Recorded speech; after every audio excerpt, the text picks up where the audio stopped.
and welcome to Getting Started with BUS330 Finance. There are two important things I want to say off the top before I forget. One is that I don't accept any late assignments, and I'm pretty strict about not accepting late assignments. So I will have all your assignments available to work on day one, so you can get a head start and get ahead of your assignments. That way, if you knowingly have any conflicts coming up in the future, you can get your assignments done early. Two is when you sign up for the homework manager or the simulation, make sure that you use the same name that's listed on Blackboard and Solar. Don't make up a new first name or nickname because I will be very confused when I'm trying to transfer your grades, your final grades, to Solar. So please use the same name that you have that's listed in your student registration in Solar, and it should be also the same name that's in Blackboard. Please don't make any abbreviations or nicknames or anything like that. Okay, so let's get back to the overview. So I have a menu path here to try to keep very clean and simple. We have announcements, which we'll go over in a minute, the syllabus, the class video lectures. So if you click this button, it will bring you over to YouTube, to the playlist for YouTube. I have the link to My Finance Lab, which is the homework manager and the ebook. You click this, it'll bring you over to the My Finance Lab. The Zoom simulation is a separate project you'll be doing for this course. It's a business simulation. You click this link, it'll bring you over to the Zoom simulation. If you have questions that are of not a personal nature, but questions you think would be beneficial for the entire class, you could use this discussion board, TA help questions. So you can go in here and you can post questions for the TA. Under this button, groups, nothing's set up yet. But within the coming weeks, I will automatically enroll you in a group with a random 5 students in the class. And you'll be able to find your group number and the group participants when you click on this button. The groups will be used for the Zoom simulation.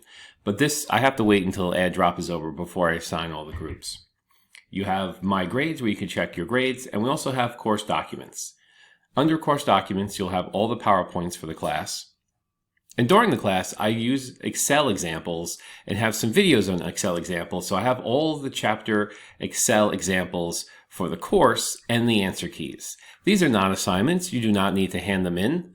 But they are useful in preparing for the exams and preparing and getting to know the material of finance. So these are all examples. That's why it says chapter Excel examples, not homeworks, not assignments. I just reinforce that because I get a lot of questions later on saying, where do I submit these or hand them in? And I always say back, why would I have you hand something in where I freely give you the answer key and have a whole video showing you how to do it? It doesn't make any sense. So those are just part of the video presentations. Are usually when you go to the class video lectures, they're going to be broken down between straight up lecture of the chapter and then Excel examples. Because Excel is a very important part of finance, and I've incorporated it into this course pretty continuously. Okay, so let's go over the announcements really quick. The first announcement I have is about getting started. The 4 things I recommend you do is read over announcements, register for the homework manager, which is the My Finance Lab, and it comes with a free e-textbook. Register for the Zoom simulation, and read the syllabus. So those are the 4 things you can do to get started. If you look through the announcements, you'll see that I do have the course schedule that outlines the chapters and the weeks that we'll be working on them, as well as the midterm and final dates.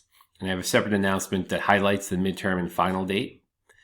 I have an announcement on My Finance Lab, how to register for My Finance Lab, and an announcement about the Zoom simulation, which goes over the class code you need for the simulation, the website, how the simulation works. We'll get into this a little bit more later. And an announcement on not accepting late assignments, an announcement about my TA. I have 3 TAs that can help you with this course. They can help you with the homework manager, the Zoom simulation, or just any general questions. You can email them directly if you like, or you can also leave a message for them in the TA discussion board. If you have any questions with how the homework manager If you have a problem with the homework manager signing up, or there's an issue with the homework manager, I am not a programmer. I don't work for Pearson. I can't generally help you with technical issues with the homework manager. So you need to contact them. And the same goes for the Zoom simulation. There's support in the Zoom simulation too if you have a technical issue with them. So the course grades, I have a panel of how the grades break out into how the grades will break out into a letter grade. And lastly, I have an announcement about the Wall Street Journal. There's a special, they let me know about a special subscription rate for students. So if you want to get the Wall Street Journal, it's listed, it's down there. Okay, so those are the announcements for the course. Let's jump over to the syllabus before I go into my finance lab and the Zoom simulation. So the syllabus, you need to read this over entirely when you're ready and you have time. But a couple things you need to know for the syllabus, that this course is an asynchronous course, so it's going to be 100% online. So I'll provide all the videos, documents, lectures, tests, and homework assignments online, and you decide what the best time of day is for you to work on that or listen to the lectures. You just still have to be mindful of the due dates of the assignments, but you have a little bit more freedom with this class. The syllabus continues to give you a course description, a course overview, required materials. So one would be the Principles of Managerial Finance textbook and the Homework Manager, which come together. You can buy them. I'll show you in a minute how to do that. The Zoom software, simulation software, which is online. And let's see, there's those two things. So your student learning outcomes are listed here. Assessment and learning goals are listed. Your student responsibilities are listed here, and basically you're responsible for completing the homework questions on My Finance Lab and the simulation, and hopefully being a little up to date in the current financial news. The points breakdown for the class, there's 200 points. Divide your final points by 2 if you want to convert to a letter grade, but 40 points for the simulation, 60 points for the textbook homework, 50 points for chapter 1 and 50 points for test 1 and 50 points for test 2. So your midterm and final are 50% of your grade, and your homework is the other 50% of your grade. So keep that in mind. You don't want to miss any homework assignments. They really can affect your grade quite a bit. Okay, so that is the syllabus. Please read that over entirely when you have time to do that. When it comes to the course lectures, when you click on this button, it brings you over to YouTube, and they're in order of the chapters and how we go over them. So the videos are already in order, so you can kind of watch this videos off the playlist. And it'll probably be easier if you subscribe to my channel, so that way if I do post, I will be posting some new videos for the course as we move through the course, especially for results of the simulation. So you want to be subscribed so you get notices when I post new videos or announcements for the class. Okay, so let's go to My Finance Lab and ebook. So you click here to quickly go to the website, and you want to register as a student, and then you're going to need your email address, your instructor's course ID. The course ID is listed on Blackboard. Look under announcements where you find, look under announcements to where you find My Homework Manager, and there'll be descriptions of how to register written out and the course ID. Now remember, when you register, please use the same first and last name as the name used in Blackboard or in Solar. Don't use any nicknames or make up any different first names because I need to be able to line you up later to transfer your grades. Okay, so, and you also will need a credit card or PayPal. Click OK to register. This is where you're going to put in your class code in here. Once you enter your class code, you can easily follow the rest of the instructions to complete the registration. Now, so after you complete the registration, you can enter the course, and you get to the home page here. So the only real areas you're going to be working with is going to be assignments, the Pearson e-text, and the results. So in the assignment area, when you click on this, you will see the due dates on the left-hand side. So the first 2 assignments are due on February 15th, and that's to allow for add drops who join the class late. So you have 15 days to get the first 2 assignments due, and then after that they follow a weekly schedule, and you get a week off for the midterm, where you'll have homework the same week that you're doing the midterm. Now, when you do a homework assignment, you click on the assignment, click on the question.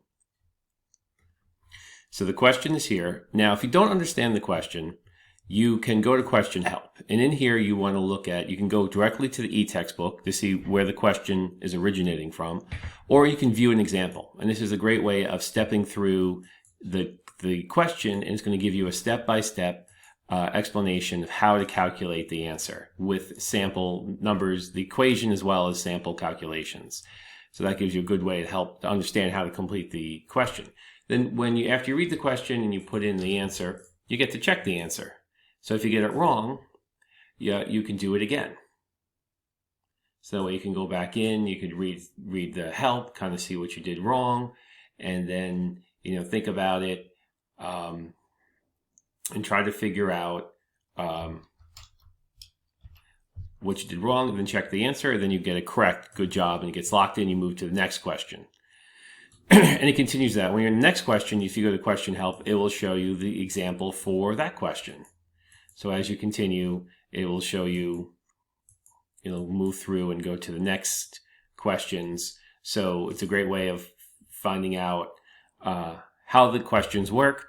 So you have the choice of either the textbook or view an example. Don't use the financial calculator, not helpful. Use Excel if you need to do calculations. And then once you finish all the questions, so that you use that check answer, you only get a couple, and then you get the final check. So if you don't get it by the final check, you get that wrong. And as you move through each of the questions,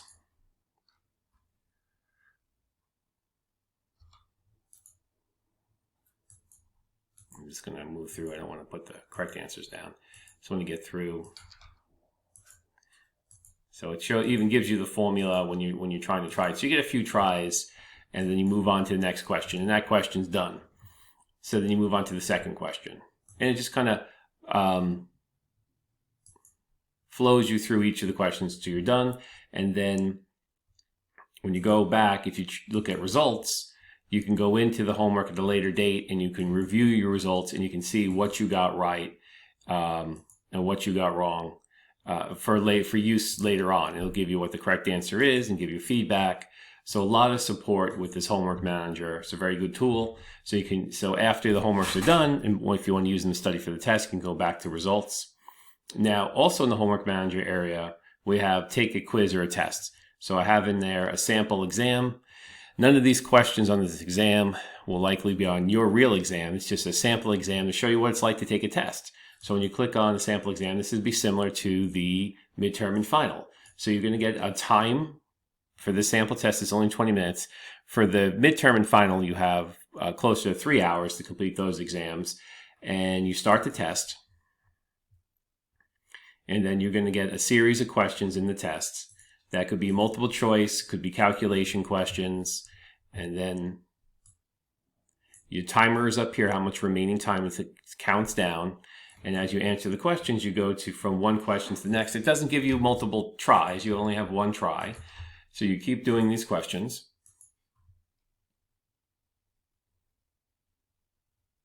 And it's going to warn you if you don't do all the questions. Remember, there's a scroll bar here. So you can, not everything appears in your screen, you may have to scroll up or down. I've had a few students be confused by that. Sometimes it's a simple multiple choice question, a true-false question, or the calculation question like I showed before. And then when you're finished, you want to click submit the test. But say, oops, you got kicked out of the exam before you finished. You can go back in and you click on finish the test. This doesn't mean submit the test. It means you can go back and you can go to whatever question that you missed, and then you can submit the test. Once you submit the test, and after the test due date has passed, so once you submit the test, you may get a score, but you're not going to get any details to be able to review the exam until after the exam is over. Then you can go back into review results and review the exam. Okay, so that's assignments. You have your assignments, and the midterm and final will only appear the day of the tests. And then on your assignments, you have them listed here with the due dates. So make sure that you pay close attention to that. Okay, so that's how the homework manager works. Pretty simple, right? So let's move on to the Zoom simulation. I'm going to make a separate video to describe how the Zoom simulation, how to utilize the Zoom simulation. So this video is really just to show you how to register. You click on Zoom simulation here, and then there's going to be a button called register. And you want to click on student. You want to find, you're going to put in your username, your first name, last name, your email. Click You're Not a Robot. So then it's going to bring you to step 2, which is the payment. And then step 3, step 3 and 4, which is going to be the team selection and the class code, which the class code will be listed under announcements. If you go down to the Zoom simulation announcement, the class code will be in here for quick access to that. Okay. So once you sign in, after you register and pay, the first screen you're going to see when you sign in is going to be play solo practice, play team competition. You're going to hold off on the team competition when the class starts because I haven't set the teams up yet. So you don't have to do anything there. On the play solo practice, you want to click on here, and then you're going to have a solo game that you're going to play by yourself, practice-wise. So you're going to go in here, and you need to complete 6 rounds, the full simulation in the practice mode for that. And there's going to be a separate video to describe how the simulation works and how to play the simulation. I'm just not going to take up the getting started video with that. There's going to be a separate video I'll post for you to understand how that works. Okay, so that's the entire class. So you have your announcements, syllabus, lecture videos, the homework manager, the simulation. The groups will be set up later. I'll send an announcement when I have set the groups up after the add drop period of the class, and you'll be all ready to go. And look for my second video, which is going to be how to use the Zoom Simulate business simulation. Thank you for your time, and I hope you enjoy the course.